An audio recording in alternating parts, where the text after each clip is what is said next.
Can't believe I'm saying this, but we are officially 106 days away from the opening of Epic Universe. We are here. This is the moment we've been waiting for. We are going to be breaking down in this video what to expect for 2025, if it's worth it for you to go to Epic Universe, or are we skipping until next year? We're going to find out all that right now. Let's get right into it. So as of right now, you can still get multi-day tickets to Epic Universe, and it starts with, so you can start with 3 days, 4 days, 5 days, and pass holders. You guys can still get your single day tickets starting from the second week of June. So we got our tickets for May 23rd. So we're already locked in, we're going. As of right now, you can still get some tickets if you are a pass holder. Non-pass holders, like I said, you get that multi-day ticket, and there's actually no caps as for how many times you're able to book a ticket to Epic Universe, especially pass holders. Even single day tickets, there's been no release yet on if you're not a pass holder, just buying a single day ticket without having to buy that deal right now. So there's a lot to be answered still. Yeah, and this is a good time to consider being a pass holder. And if you are not sure which pass to get, we do have a video talking about the annual passes, breaking those down, and we will leave that in the link in the description below. So, in order to understand where we're going, we have to understand where we came from and how we got to this point. Let's talk about the opening of Universal. So, we weren't around. Full disclosure, we weren't even born yet. But I know some people who were. My parents actually went in July. They went for their honeymoon, which is funny that that's what we did. We went to Universal. I didn't even know that. That's so cool. Basically, they had a just fine of an experience.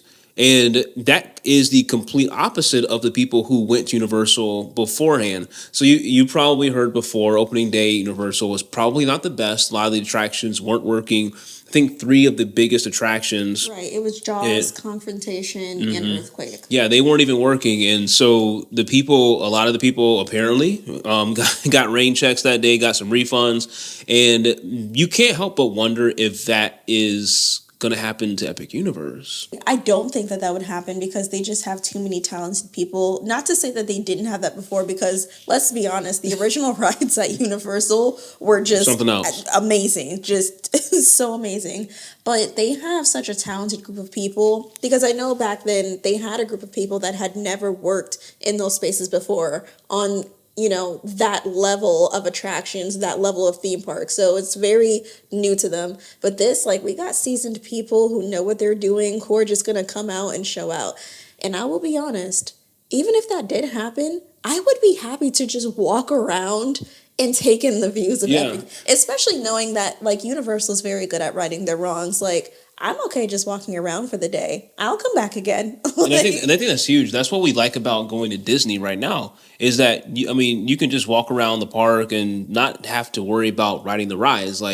Just because how the park is laid out in Epic Universe, from what we see so far, and this is only what we know, they seem to have that part covered. Yeah, it's going to be just like that, I feel like. Yeah, there's, Epic Universe alone is going to open with 17 attractions, right? And That's exciting, between the rides, the shows, the little play areas for kids. Speaking of which, I guess we can go ahead and answer that question right now.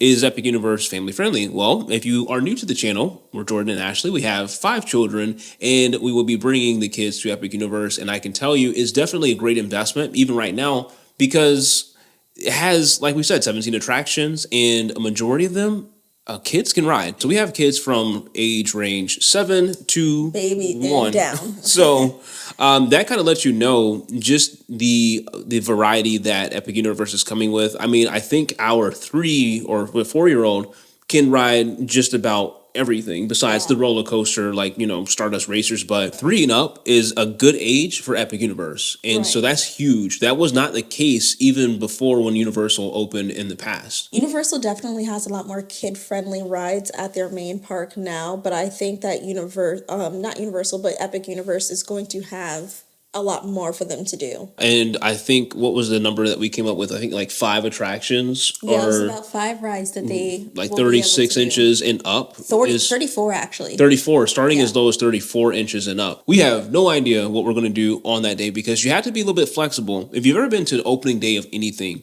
especially at Universal or any other theme park, it can be chaotic. Bring your patience. Expect that there's going to be delays. Everybody's doing stuff for the first time. The team members are working meeting and interacting with the guests for the first time, trying to figure things out just as well. So early park admission, that's another thing that we probably want to think about. We don't know the specifics as far as just what they released. They released the rides ahead of time. So I think Super Mario Land is going to be open. Yes. And the Celestial Park, right? Yes. So Stardust Racers is going to be open for EPA, as well as the stuff in Super Nintendo World. So Mario Kart and Yoshi's Adventure.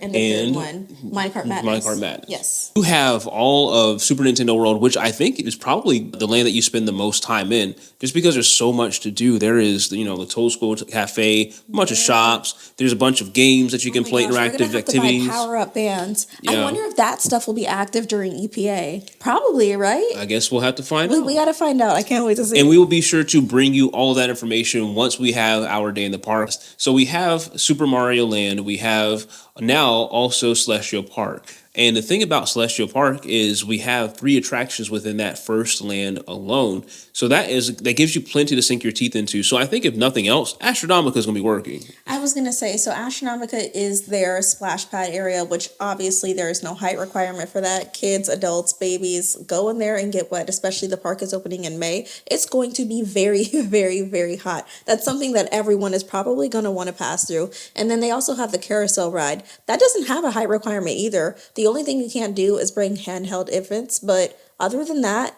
you are free to come on that ride and go as you please, no matter how tall you are. Going from Celestial Park into Harry Potter to Wizarding World. Oh my God. Now, this one's going to be interesting. Now, we didn't have it announced for EPA or anything like that. As we know with early park admission at Universal, they can change. It is the Harry Potter rides. Yeah. Like in their 2 main parks, it's as of right now. Yeah, as of right now, it's Harry Potter in both parks. So always subject to change, and just be sure to check on the website. Make sure to look on social media as well, and I'm sure they will announce it at some point as we go along. But if that's something that's important to you, knowing that all the resorts are going to be open around that time as well.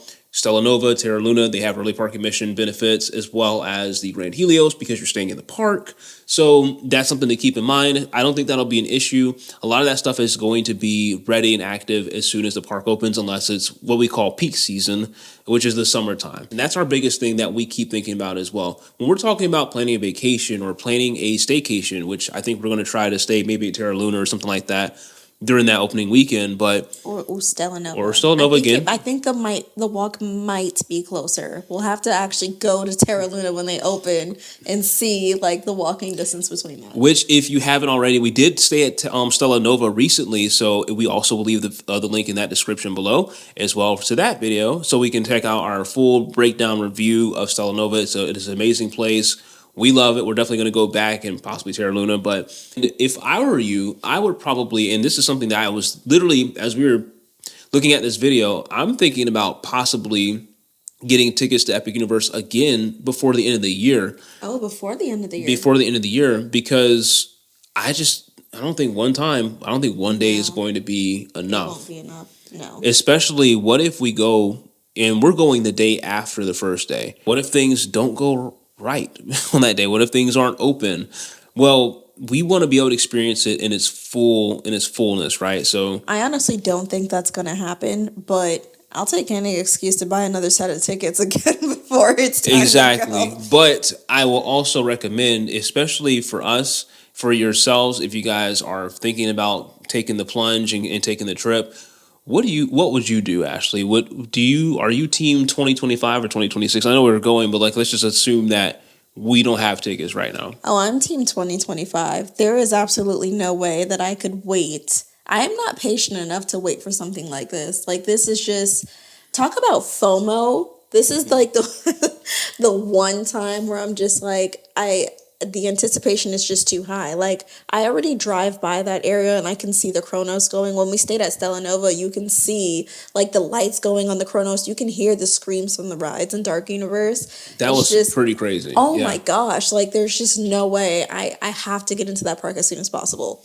Yeah, and you have, like I said, we have multiple opportunities to do so. And even with the resorts and the close proximity to the park that you have for the resorts, it's almost something that you really can't miss, because that is what the whole idea behind adding Epic Universe is staying at the resorts. It's having that multi-day experience at Universal, which we personally have never really had ourselves. Like, we've never gone to, I mean, I guess they haven't had, 4 theme parks. This is considered a 4th theme park. I understand, because Volcano Bay, out of all the theme parks I've been to in Orlando, Volcano Bay is hands down the best.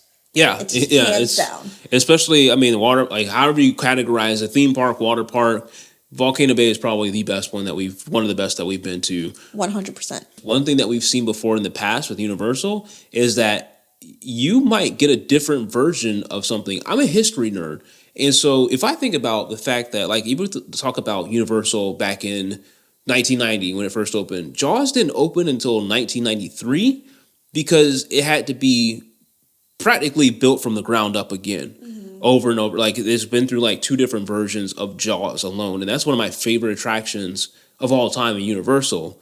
And to think that, man, I would have loved to have been on that original version with the skinny shark and the teeth moving around and stuff like that. Right. I wanted to So see cool. that. I wanted to see that first version. To me, those people are part of history. They can say, yeah, I wrote the first Jaws. No matter how bad the situation might have been, like, in that moment, I know for a fact that, like, those people looking back are just like, man, that was kind of cool that we got to experience that. Yeah, yeah. I was just going to say, like, if you think about it now, how popular are those videos where it's just like, oh, I got to ride Hagrid's with the lights on because the ride broke down, and you get to kind of look around and see everything that these people put all of their work, all of their heart and soul into, and it's just like, it's beautiful to see. So I was at opening day of Hagrid's. Actually, fun was fact, fun with the that was my first ever vlog that I ever recorded, was in 2019, first day for Hagrid's. But I will tell you, so that opening day was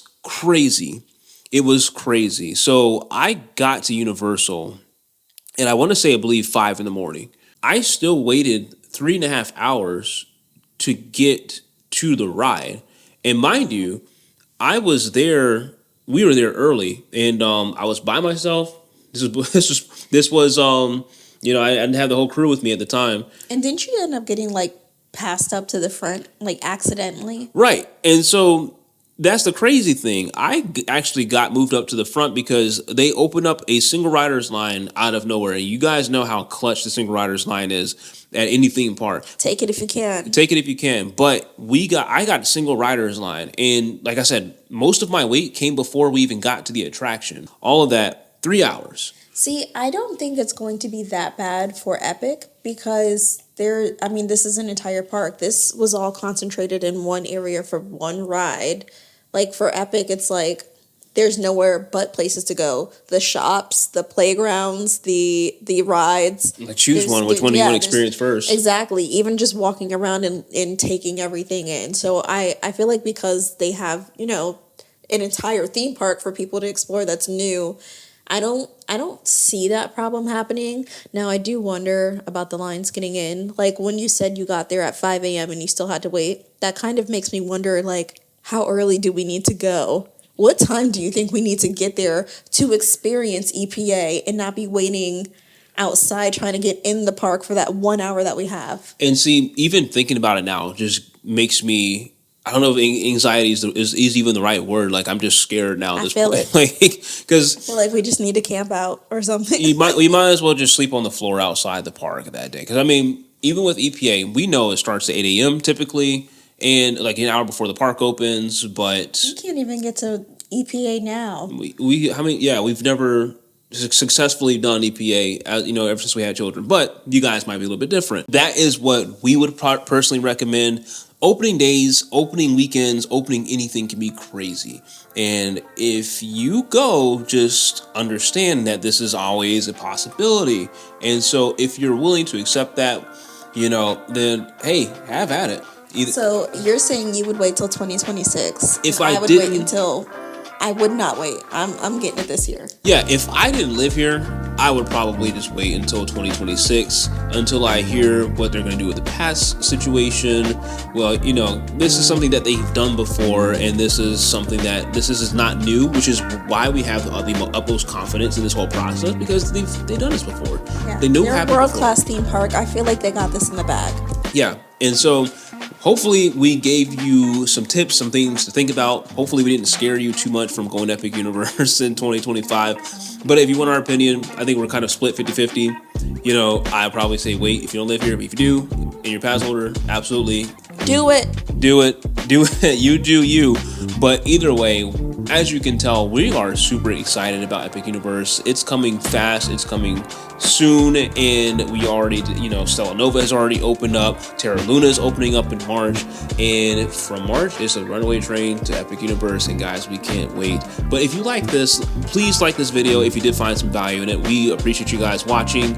And if you want us to do a video, possibly at Terra Luna in March, we're still considering it. We're open to it. Yeah. And if you guys are going to Epic Universe, either in 2025 or 2026, please let us know. Drop it in the comments, because I really am curious to know how many of you are out there that are going, especially if you're a pass holder or, you know, coming from out of state. Let us know that too. So we will see you guys on the next one, and hopefully we will see you at Epic Universe.